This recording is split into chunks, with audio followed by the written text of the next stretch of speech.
समस्या आई है। नहीं, बिल्कुल। इनफैक्ट अभय जी बहुत अच्छी तरह से आपने समझाया। अभय जी मेरे को बताइए, अभी विस्तार में हम लोग वेल्थ प्रोटेक्शन, फिर शेयर रिट्रीवल का जो हमारा जो प्रोडक्ट है प्लस लिटिगेशन है, इसमें हमारे कितने लोग कंपनी में है? How many people have we put in the team? क्योंकि ये काफ़ी लंबा प्रोसेस होता है, मुझे पता है। तो सर पहले तो अपने पास इंटरनली रिसोर्सेज़ कितने हैं? और हम जब बिज़नेस प्रोक्योर करते हैं तो डायरेक्ट मार्केटिंग से करते हैं या हमारे कोई एसोसिएट्स है, कोई दूसरे इंटरमीडिएरीज है मार्केट में जहाँ से आपको लीड मिलते हैं? तो इसके बारे में आइदर अभय जी और Vikas ji, if you can please share your thoughts. Sir देखिए, हमारे पास में लीड के कई तरीके हैं। हम लोग लोगों को अप्रोच करते हैं जो डेटाबेस हमने इकट्ठा किया वहाँ से। दूसरा, हमारा सोशल मीडिया प्रेजेंस काफ़ी अच्छी है। फिर कुछ मीडिया कवरेज जो होती है उससे लोगों की लीड आ जाती है। प्लस हमने 1500 plus business associate across the country हमारे साथ जुड़े हुए हैं। इस तरह के नंबर्स हमारे पास में हैं और अक्रॉस द कंट्री नहीं, आउट ऑफ इंडिया के भी काफ़ी सारे क्लाइंट हमारे पास में आए। तो ये तो हो गया सोर्सेस ऑफ लीड्स। दूसरा हो गया कि आपने जो प्रोडक्ट की बात करी, तो वो वेल्थ समाधान कार्ड की जो बात करी, वो वेल्थ समाधान कार्ड देखिए आज हम सभी कोई कमाते हैं, पैसे जोड़ते हैं और उसके बाद में निवेश करते हैं। कोई रियल एस्टेट में करता है, कोई शेयर्स में करता है, कोई म्यूचुअल फंड में, कोई एफडी में। तो जिस तरीके से भी हो वो उनका अपना कॉल है। लेकिन क्या होता है कि हम लोग उसकी साज संभाल नहीं करते। हमारा घर का पता बदल गया, हमने कंपनी को बताया नहीं। कंपनी का हमारा नाम बदल गया, हमने कंपनी को इंटीमेट नहीं करा। बैंक अकाउंट क्लोज कर दिया। डीमैट में भी अगर हमने नया अकाउंट अपडेट नहीं करा तो वो भी डीमैट के शेयर भी आपके आईपीएफ में जा सकते हैं। तो ऐसी बहुत सारी समस्याएं, पता बदल गया, कोई देश छोड़ के चला गया, तो इस तरह की जो समस्या आई, तो उस कारण से लोगों को, परिवार को बताना भी उचित नहीं समझते कि मेरे इस तरह के सारे निवेश हैं। तो अब एक बात बताइए, क्या हमारे पास में कोई ऐसा जरिया है जिसके माध्यम से आप ये निवेश के पैसों की जानकारी ले लें और रिकवरी करा सके? तो ऐसा प्रोडक्ट हमने बनाया, वेल्थ समाधान कार्ड, जो डिजिटल वॉलेट है, जहां पे आप इस तरह की इंफॉर्मेशन सुरक्षित तरीके से रख सकते हैं। ठीक है, समझ गया। अभी ये डिजिटल कार्ड का जो सिस्टम है, वेल्थ समाधान कार्ड, ये आप ही के सर्वर पे होता है या बेसिकली इसमें कोई गवर्नमेंट इंटरमीडिएट है, जैसे डिजी लॉकर है तो गवर्नमेंट प्रोत्साहित करती है लोगों को?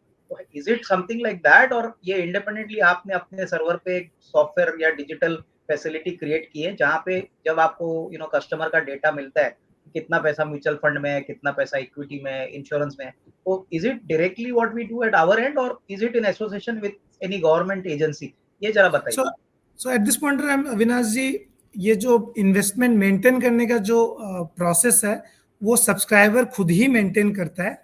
इसमें शेयर समाधान एक वेब इंफ्रास्ट्रक्चर प्रोवाइड कर रहा है where government is also not involve, share Samadhan is also not involve. वो इन्वेस्टमेंट की जो जानकारी जो सब्सक्राइबर मेंटेन करता है वो कंप्लीटली एनक्रिप्टेड है। अच्छा, with complete IT infrastructure in place. So कोई इसमें बीच में इंटरमीडियरी नहीं है विनाश जी। ओके, तो बेसिकली इसका मतलब मैं खुद मेरा अकाउंट मेंटेन करता हूँ, I maintain my entire account and it is safely encrypted. Vikas ji अभी ये बारे में, हाँ एनक्रिप्टेड। विकास जी अभी एक सवाल है, मैं आपके प्रेजेंटेशन में देख रहा था कि आपके 2-3 ऑप्शंस है, यानी आप सब्सक्राइबर सर्विसेज जो समाधान कार्ड है उसमें 2-3 ऑप्शंस है, तो इसमें अलग-अलग क्या ऑफरिंग्स आप ऑफर करते हो, इसके बारे में बताइए। हाँ, तो एक बेसिक वर्जन है और एक बीच का मिड वर्जन है और एक हाई एंड वर्जन है। सो बेसिक वर्जन, तीनों वर्जन में in terms of facilities largely same दी जाती है। बेसिक वर्जन में आपको फिजिकल कार्ड नहीं मिलता, क्योंकि अविनाश जी इस देश में आप सब कुछ डिजिटल रखो तो भी नहीं होता है। मतलब मेरी वाइफ बोलती है आपके already 16 user ID password use कर रहे हो, आपने एक वेल्थ समाधान कार्ड ले लिया, फिर से एक नया यूजर आईडी पासवर्ड आप क्रिएट कर रहे हो। तो उन लोगों के लिए हमने सब्सक्राइबर जो गोल्ड, जो सबसे मैक्सिमम हाईएस्ट फीस पे करता है, उसको एक फिजिकल कार्ड भी प्रोवाइड करते हैं। तो इसमें प्राइसिंग की डिफरेंस हो जाती है।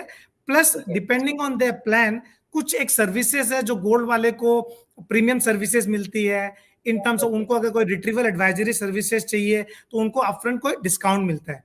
Otherwise by and large the core infrastructure in all the 3 facilities are same except the peripheral.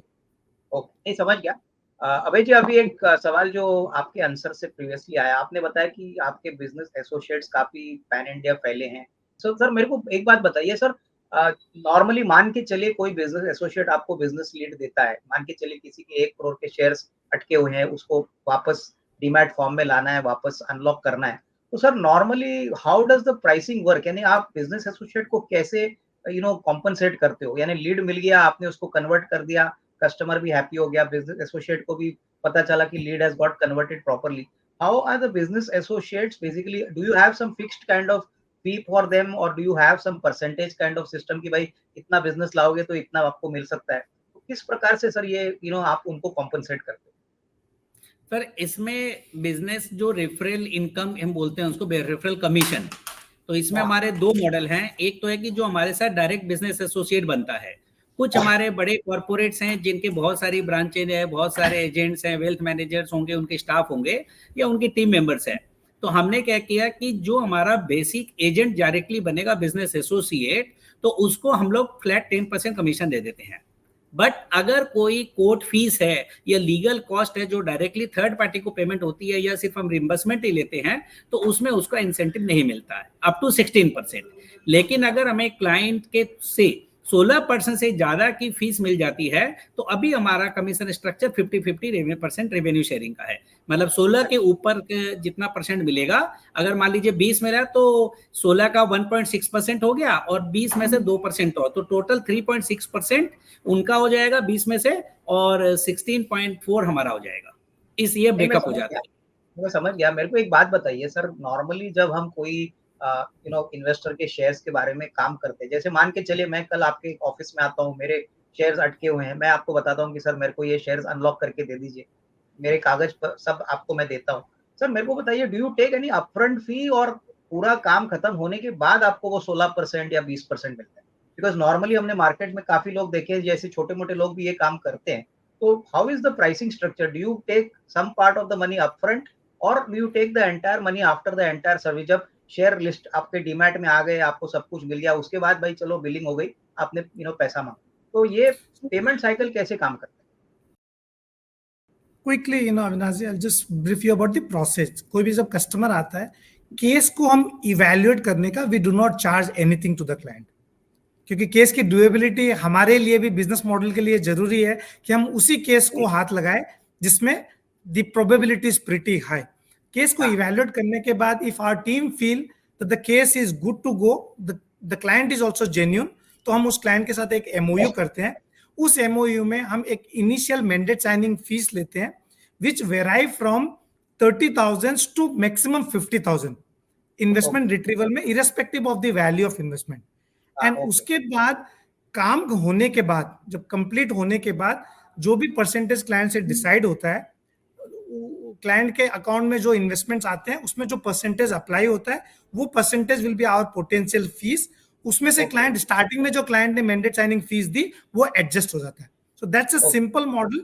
इसमें सिर्फ जो पोटेंशियल लिटिगेशन के खर्चे हैं, फैमिली में कोई एक्सपायर हो गया, उसके सक्सेशन सर्टिफिकेट्स बनानी हो, गैजेट नोटिफिकेशन है, वो एक्सपेंसेस क्लाइंट बेयर करता है. इसके अलावा our fees is largely on a success fees, except this initial mandate signing fees, which is adjustable but not refundable. यहाँ पे एक बात ऐड करना चाहूंगा कि अगर आपके मान लीजिए 4 फोलियो हैं या 4-5 कंपनियां हैं, तो जैसे जैसे आपके अकाउंट में वो शेयर क्रेडिट होते जाएंगे या पैसा रिकवर होते जाएगा, वैसे वैसे हम चार्ज करेंगे.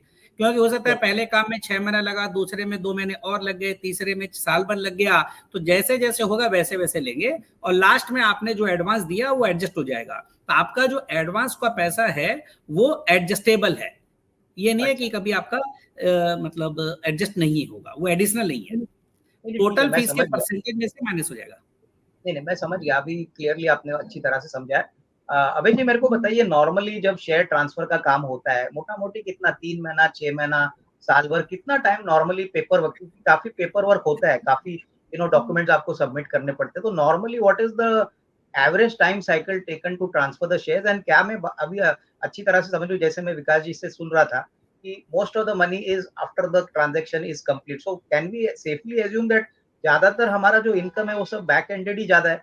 फ्रंट एंडेड हम थोड़ा सा एक टोकन पैसा लेते हैं 30,000 50,000, बट ज्यादातर पैसा सब बैक एंडेड ही हमको आता है. Is it right? ट्रू. पहले बात तो आपको थोड़ा सा यहाँ पे एक मैं करेक्ट करना चाहूंगा कि आजकल लिमिटेड कंपनियों के शेयर ट्रांसफर होते ही नहीं है, तो फर्स्ट ऑफ ऑल उनको डीमेट ही कराना पड़ेगा. तो जो प्रॉब्लम है डीमेट करवाने की है, तो डीमैट सिर्फ उसी का होगा जिसमें इन्वेस्टर अलाइव है, और अगर किसी की डेथ हो गई तो वो ट्रांसमिशन होता है। तो ट्रांसमिशन में अगर विल है तो विल के मुताबिक होगा, नहीं तो अगर उन लीगल हेयर सर्टिफिकेट बना रखा है तो उस पे हो जाएगा, और कुछ नहीं है तो हमें फिर सक्सेसर सर्टिफिकेट बनवाना पड़ता है। और कुछ जगह पे सिर्फ फैमिली वाले अगर एनओसी भी दे दे तो सक्सेसर सर्टिफिकेट की जरूरत भी नहीं पड़ती है, जहाँ पे 5 लाख से कम की वैल्यू सिंगल फोलियो में है।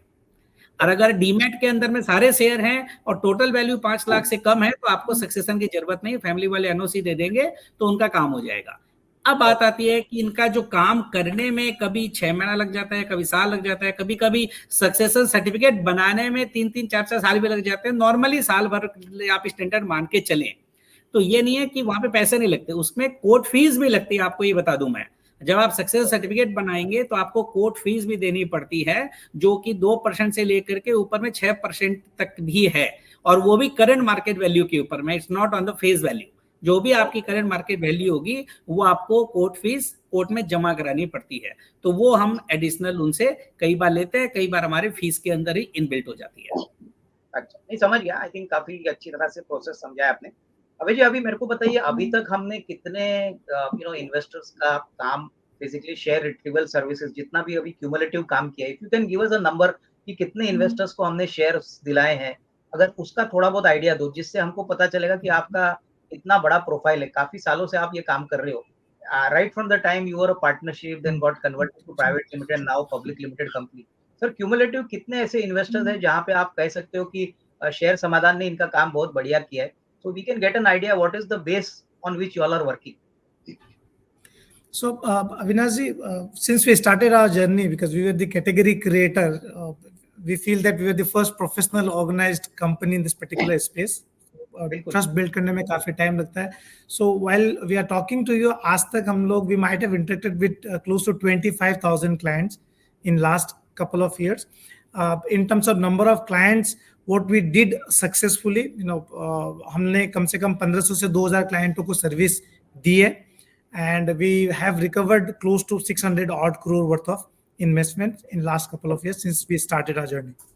Okay, yeah, understood. Because you now tell me one thing, like most of the businesses basically from people who have got their shares basically either lost हो गया या कोई fraud हो गया, या मान के चले किसी ने एड्रेस बदल दिया, जैसे अभय जी ने बोला। मेरे को बताइए सर, मार्केट अपॉर्चुनिटी हमारे लिए कितनी बड़ी है? मैं आपका प्रेजेंटेशन देख रहा था सर, वैसे तो अपॉर्चुनिटी बहुत बड़ी है और आगे भी बढ़ेगी, क्योंकि ये तो ह्यूमन नेचर पे है कि घर बदल दिया भाई, एक टाइम पे आपने इंफॉर्मेशन नहीं दी, बट हमारे लिए आगे का रनवे कितना बड़ा हो सकता है? क्योंकि अभी तो हम काफी छोटे हैं, आगे और भी ग्रोथ अचीव करना है।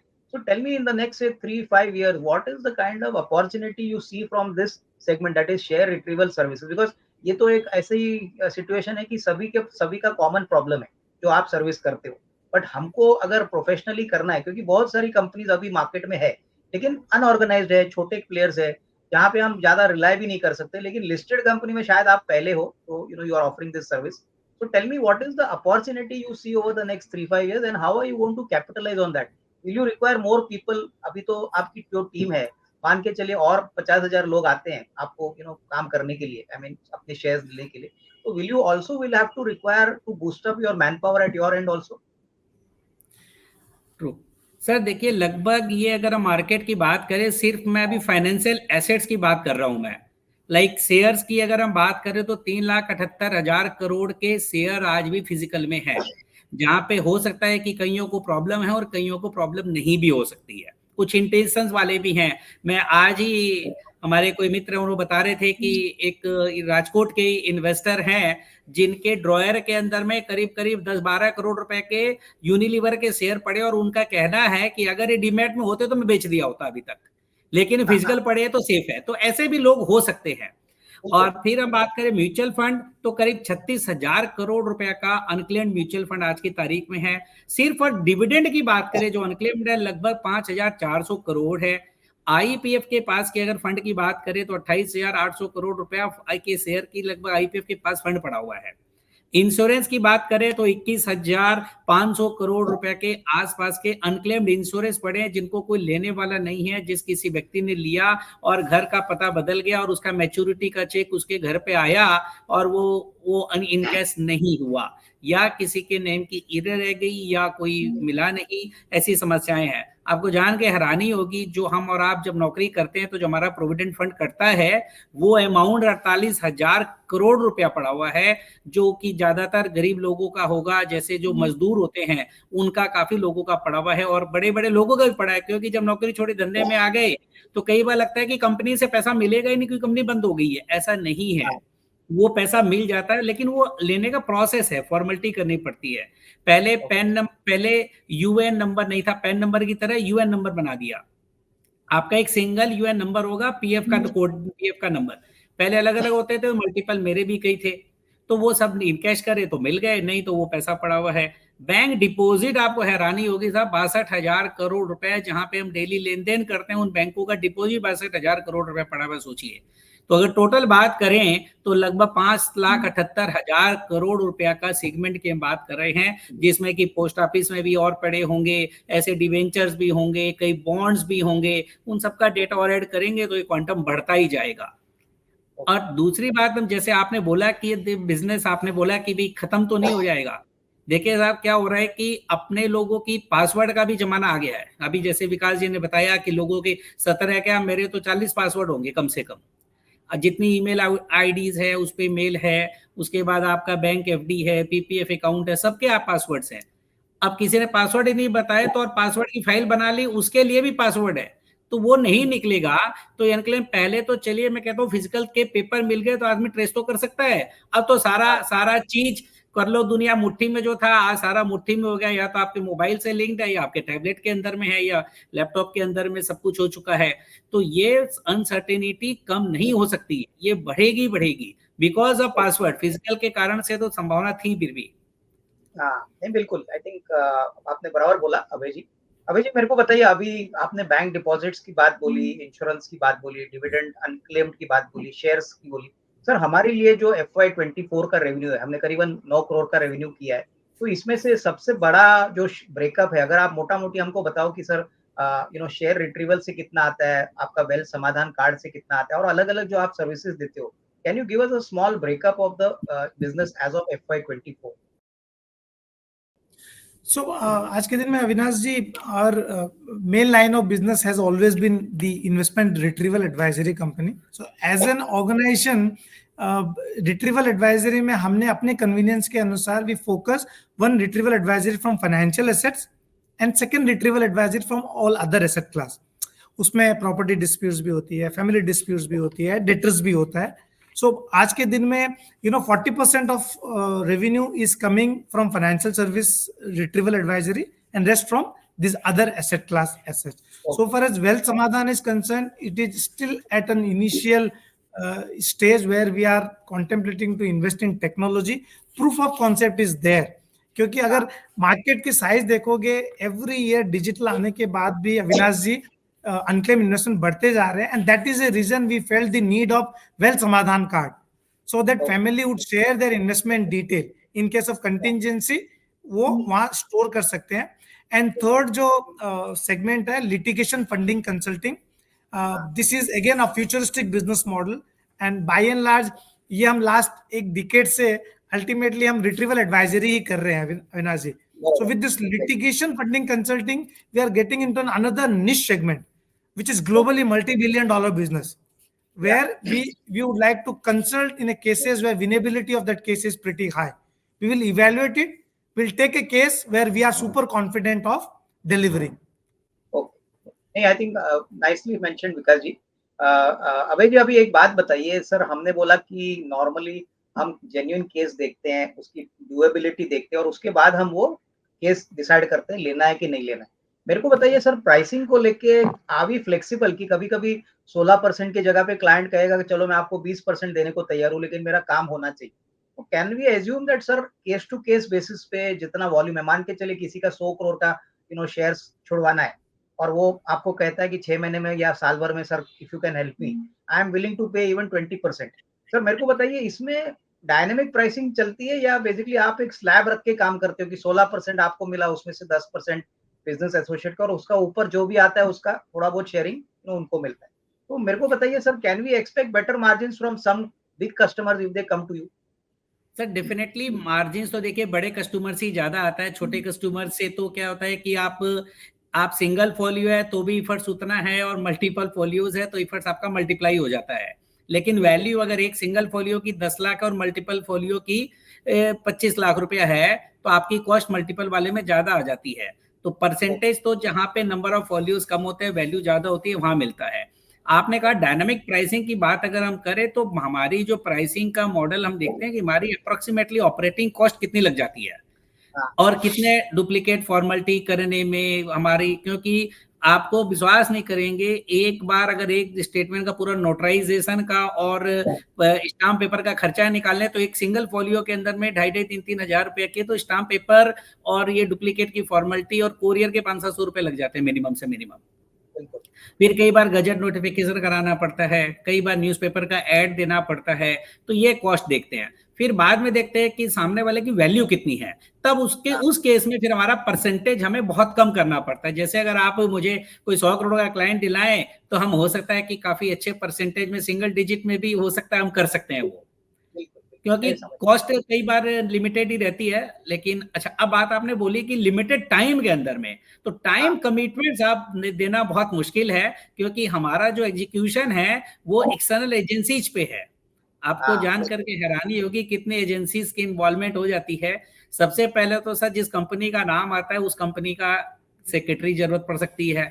आपका आरटीए तो मस्ट है ही है, आरटीए के बिना काम ही नहीं होगा। तीसरा, अगर आपको फाइलिंग करनी है तो आईपीएफ के अंदर में करनी है।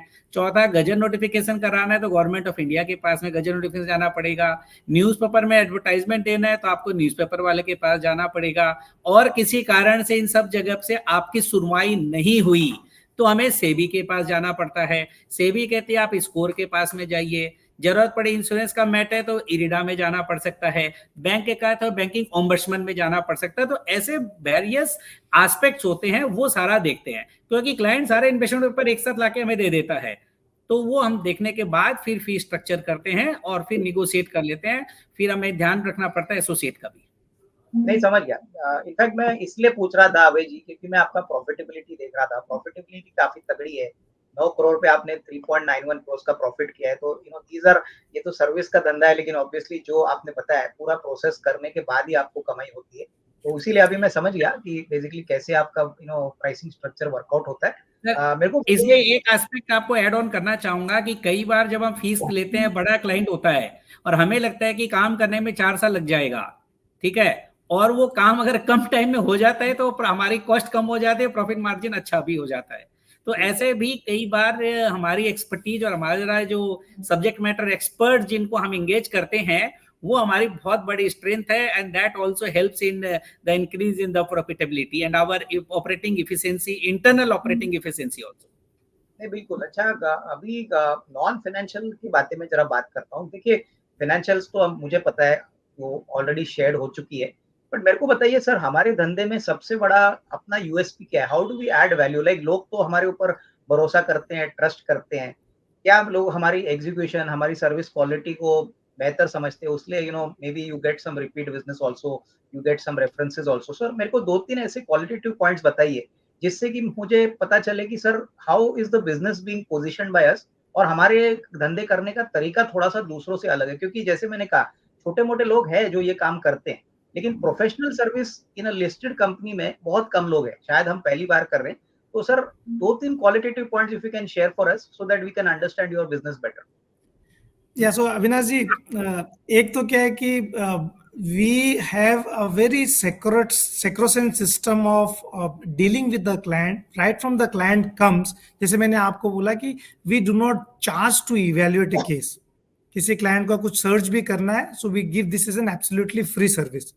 Point number 2, client आने के बाद we have invested in technology in such a way that एक बार client आने के बाद sales की टीम से the case moves to operation team. And operation team में उस क्लाइंट को डे 1 से पता है there is a dedicated SPOC, and उस क्लाइंट को डे 1 में ये भी पता है what is my escalation matrix. Day 1 में उसको जो मेल जाता है, he is completely aware in the company that this company is run by a professional, not by an individual, market में जो स्मॉल प्ले करते हैं। Third, a regular update to a client. हर मंथ सिस्टम ऑटोमेटिकली क्लाइंट को update भेज देता है without intervention of the any of the employees. इसके अलावा lot of things we have invested, client को trust आना, being a public limited company, being, professionally managed company, we do have our own infrastructure. So people trust that, they are dealing with a credible company. So ये जो चीजें हैं, probably which exactly differentiate us with any player, and our presence, since Abhayji was saying, we operate in we have associates in more than 600 pin codes, and currently we are dealing client with 370 cities in India also. So वो जो presence है. And fifth and most interesting point, Avinash जी, 10 साल होने के बाद भी, service sector में operate करने के बाद भी, I think Google review is the biggest a signal to any company. We can proudly say that till now we have zero complaint in spite of we being in a service sector. That's the biggest asset what we have created. That's the biggest entry barrier which we have created. Specifically जब बड़े cases आते हैं, client would like to see and evaluate, share समाधान vis-a-vis any other people in the competition. नहीं, I think बहुत अच्छी तरह से आपने समझाया. तो सर अभी फाइनेंशियल्स के बारे में थोड़ा सा मैं आपसे पूछना चाहूंगा कि FY24 has seen a very big jump, almost almost 3.91 crores का प्रॉफिट है, जो पिछले साल करीबन 47-48 लाख था. रेवेन्यू भी बढ़ गया. तो मेरे को बताइए सर, इस साल में ऐसा क्या हो गया? वॉल्यूम बिजनेस बढ़ गया, आपके वैल्यू रियलाइजेशंस भी बढ़ गए. What were the key reasons for this stupendous growth, and can we expect, without putting a number, Vikas ji, I mean, if you can tell us, FY25 में अभी हम सितंबर में ऑलरेडी आ चुके हैं, सर मोटा मोटी आपको क्या लगता है कि ये साल भी इतना ही अच्छा रहेगा, without giving number, अगर if you can share your outlook for the current year also. So Avinash, this journey, as you rightly said, FY24 has seen a sudden jump, but this jump is the effort of last decade. We are working below the ground, you might say. The process takes time. It takes time to create credibility. Client को trust भी create होता है. So over a period of time आपने जो reach बनाया, आपने जो network बनाया, and you'd be surprise 25% of our client case come from existing clientele. तो इन इतने सालों की जो मेहनत है, now we feel that we are at an inflection point. इतने सालों के जो केस को इवेल्युएट करने में भी टाइम लगता है अविनाश जी. एंड उसके बाद जो हमने जो पुराने पीरियड में जो मैंडेट्स लिए हैं, so I think we are at a place from here, not only FY24, in coming years also we will be able to build the same and better momentum in times to come. Because looking at the market, the market size, our revenue, we are not even fraction percentage of the total market size, as Abhayji was saying. And this market size, Avinash ji, do not include typically मेरे को सिर्फ volume count चाहिए था. I'll just give you a breakups. इसमें all mix of customers are there. We have retail customers, we have HNIs, ultra HNI, and corporates also. So put together, just to give you a sense, we have successfully executed close to 100-120 clientele, जो इसमें FY24 की revenue को contribute किया है. And इसमें all financial asset class है, financial instruments भी है, एंड डिस्प्यूटेड रिलेटेड केसेस है जिसकी टिकट साइज भी बड़ी होती है. So in times to come this larger corporate, because it takes time to build the credibility, now we feel that lot of traction would come from high stake cases from these corporates, family offices, HNIs and ultra HNIs of the world. Okay, I think एक बात जो financial related है, again विकास जी, मेरे को पूछना है कि ये धंधे में मैं ये मान के चलो कि ऑपरेटिंग लिवरेज है, क्योंकि आपका कॉस्ट तो फिक्स्ड है, योर कॉस्ट आर मोर और लेस फिक्स्ड. भाई एम्प्लॉय की कॉस्ट जो मैं देख रहा था वही आपका सबसे बड़ा कॉस्ट है. फिर आप जो भी टेक्नोलॉजी के लिए खर्चा करोगे वो तो मेरे ख्याल से it's not going to happen every day. Sir जैसे जैसे आपका वॉल्यूम बढ़ेगा, नंबर ऑफ कस्टमर्स बढ़ेंगे, कैन वी एज्यूम दैट जो भी इंक्रीमेंटल रेवेन्यू आएगा that will directly flow to your profit before tax level? क्या ये सोचना सही रहेगा? No, I think your understanding is perfectly apt. You have seen, I think, our DRSP in a greater detail. The manpower cost constitute a larger part of our OPEX, and there has been significant operating leverage in the year FY24 vis-a-vis FY23, because we have to maintain the bandwidth, because the influx of cases can be anybody's guess, and we have seen good traction with a better manpower utilization. And in times to come, obviously, we are still sitting at a good free capacity utilization, and the number of cases, good quality of ticket size will directly and proportionally add to the profitability only. ठीक है, I think बहुत अच्छा आपने समझा है. अभय जी अभी थोड़ा सा पब्लिक इशू के बारे में बताइए। कंपनी पब्लिक इशू कर रही है तो हम लोग करीबन 24-25 करोड़ रेज कर रहे हैं। सर किसके लिए ये ज्यादातर पैसा हम यूटिलाइज करेंगे, इसके बारे में बताइए। सर देखिए, सबसे पहले तो हम टेक्नोलॉजी के लिए करेंगे। तो टेक्नोलॉजी अपग्रेडेशन से, जैसे बताया, ऑलरेडी हमारा ऑलरेडी सॉफ्टवेयर बना हुआ है। वेल समाधान कार्ड का प्रोडक्ट को और हमें एक्सपेंड करना है, उसको बढ़ाना है, एक्सपेंड करना है, मार्केटिंग करनी है। दूसरा हो गया वर्किंग कैपिटल के लिए। अब आपको ब्रांडिंग करनी है और टीम खड़ी करनी है, अच्छे एक्सपर्ट्स को और इंगेज करना है। लिटिगेशन फंडिंग सॉल्यूशंस के लिए हमें बहुत अच्छे सीनियर एक्सपर्ट्स की हमें जरूरत पड़ेगी, और कुछ हमें हाई लेवल के लोगों को इम्पैनल भी करना पड़ेगा, क्योंकि उनके सब्जेक्ट मैटर एक्सपर्टीज के कारण से तो हमारे पास में उन डिपार्टमेंट के जो क्लाइंटल्स हैं वहां से भी हमें लीड आने की संभावनाएं बढ़ जाएगी।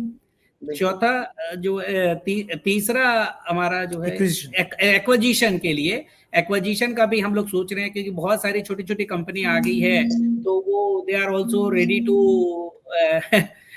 B acquired some places. Some कुछ लोग अप्रोच भी कर रहे हैं, या कुछ जगह पे हम अपना स्टेक ले लेंगे, और इस तरह का हमारा ये प्लान रहेगा।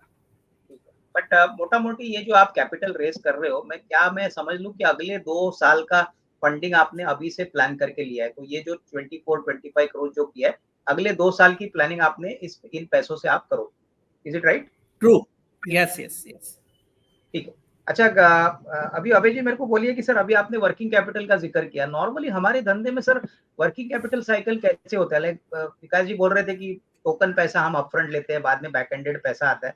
तो सर हमारा जो एम्प्लॉय का खर्चा है, मान के चलिए टेक्नोलॉजी का खर्चा है, तो वर्किंग कैपिटल की जरूरत हमको basically, do you require to fund the salaries of our employees? Because जब तक क्लाइंट हमको पैसा देता नहीं है तब तक that cycle has to be funded by. So working capital cycle normally sir हमारे धंधे में कितना लंबा होता है? सो इस बिजनेस में जैसे मैन पावर कॉस्ट एक बोला आपने अविनाश जी, दैट इज वन। इसके अलावा the larger part of working capital goes receivables is in any case, receivables तो रहते हैं। इसके अलावा हमें अपफ्रंटिंग ऑफ फीस, जैसे मान लो कोई भी केस कर रहे हैं प्रोबेबली, जिसमें we also becomes consulting partner in those high stake cases, so we have to engage lawyers, we have to pay to those lawyers, so substantial part of those expenses also goes in funding those expenses. Receivables तो basically 2.5 महीने के आसपास रहते हैं, because client आप case करते हो, client को तो बोल देते हैं कि आपका डीमेट हो गया, क्लाइंट कंफर्म करने में टाइम लगता है, फिर बोलता है बाद में दे देगा। सो मोटा मोटी 2-2.5 महीने तो ट्रेड रिसीवेबल्स रहता है। फिर शॉर्ट टर्म एडवांसेस जो हम इनको कंसल्टिंग्स और बाकी जो लॉयर्स को देते हैं, that takes a larger part of working capital expenses in the entire cycle. Subject matter experts को भी जो पेमेंट करनी पड़ती है, तो वो हमारा उसी में जाता है, क्योंकि उसकी रियलाइजेशन में तो काफी टाइम लग जाता है। नहीं, मैं समझ गया। तो आई थिंक बेसिकली ये थोड़े खर्चे हैं जहाँ पे आपका वर्किंग कैपिटल ब्लॉक होता है, तो that is working capital funding will obviously help you. Abhay ji एक सवाल था, मैं आपके कैश फ्लो में देख रहा था कि FY24 के कैश फ्लो में हमने करीबन 3.78 करोड़ की फ्रेश इक्विटी इशू की है। तो सर मुझे बताइए ये शेयर्स हमने किसको इशू किए हैं और व्हाट प्राइसिंग पे किए हैं, ये जरा अगर आप बता दो, that will be really be helpful. Sir ये शेयर हमने दिए थे 138 रुपीज पर शेयर पे। उसके बाद में एक शेयर पे 1.5 शेयर का बोनस भी दिया हमने। तो इफेक्टिव कॉस्ट अगर हम बात करें तो 55 रुपया 20 पैसा पे आ गया उनका एक। और ये शेयर हमने स्ट्रेटेजिक दिया है, जैसे कई CFOs हैं, कई हाई स्टेक HNIs हैं, या जो लीगल वर्ल्ड के टॉप नॉच फर्मों के पार्टनर्स हैं, या बिग 4 के कुछ लोग हैं इस तरह के, या कोई कॉर्पोरेट के CFO CEO और CXO टाइप के या MDs टाइप के लोग हैं, उन लोगों को दिया है, ताकि उनसे हमें, क्योंकि हमें बहुत सारे लोगों ने अप्रोच किया, ताकि हमें उनसे मेंटरशिप मिल सके और हमें वो कॉर्पोरेट कनेक्ट वर्ल्ड से कनेक्ट करवा सके, हमें स्टॉक मार्केट के जो बड़े बड़े बिगीज हैं उनके साथ में हमें हेल्प कर सके, कनेक्ट करवा सके, ताकि उनकी प्रॉब्लम सॉल्व करेंगे अगर, तो डूबा पैसा निकलेगा तो सर उन लोगों का AUM अपने आप ही बढ़ जाएगा, तो उनका लालच वो भी रहता है। तो इस तरीके से हमने, क्योंकि बहुत सारे फ्रेंड्स और फैमिली ने भी मांगा, तो हमने मना कर दिया। हमने कहा जब IPO आएगा तो it is your choice, if you want to apply you can apply in that, but right now we are making it very very strategic. मतलब कोई फैमिली मेंबर को भी हमने किसी को भी नहीं दिया, विल बी सरप्राइज्ड। ओके, ठीक है। आखिरी सवाल अभय जी, बिजनेस बहुत अच्छी तरह से अभी चल रहा है, लेकिन हमने कोविड भी देखा था, कोविड के बाद तो रिकवरी इकोनॉमी में हुई है और जिस प्रकार का ग्रोथ अभी हम कैपिटल मार्केट में देख रहे हैं, नए इन्वेस्टर्स जुड़ रहे हैं, शेयर मार्केट भी चल रहा है। सर इस धंधे में, हमारे जो धंधे में जो सर्विस ओरिएंटेड है, मेरे को बताइए सर सबसे बड़ा रिस्क क्या है? What is the risk which we have to constantly monitor, और अभी तक हमने इसको किस तरह से ऑप्टिमली मैनेज किया है? सर इसके बारे में बताइए। सर इस बिजनेस में ऑब्वियसली गवर्नमेंट कभी भी कोई रेगुलेशन होती है, that's a risk which all business carries. हमारे लिए एक सरप्राइजिंगली जो लास्ट 10 साल की जर्नी में है, we did not thought of a risk like COVID which came just out of the blue, which has impacted our working because most of the work is on an offline basis. इसके अलावा so far as we are able to maintain a good trained human capital, keeping a pace with the flow of business, looking at the market, sir, we have not scratched the ground, long way to go for us so far as we are able to manage these small business risks. तो sir अभी तो business risk की एक और बात करें तो इतनी कंट्री आपस में लड़ रही है, अब ये पता नहीं कब किसके साथ में क्या हो जाए और उसका क्या इम्पैक्ट आ जाए, गॉड नोज। बिल्कुल नहीं, बट एक बात तो क्लियर है, I think please correct me if I am wrong, कि बेसिकली हमारे लिए रनवे काफी स्ट्रांग है, बड़ा है, और हम इसमें डेफिनेटली हमारा योगदान करेंगे। तो बहुत अच्छा लगा सर दोनों से बात करने को, विकास जी और अभय जी, और मेरी तरफ से सर बेस्ट विशेस आपको, आपकी पूरी मैनेजमेंट टीम को, और सर पब्लिक इशू के लिए बहुत बहुत बेस्ट विशेस। धन्यवाद। Thank you so much. Thank you. धन्यवाद।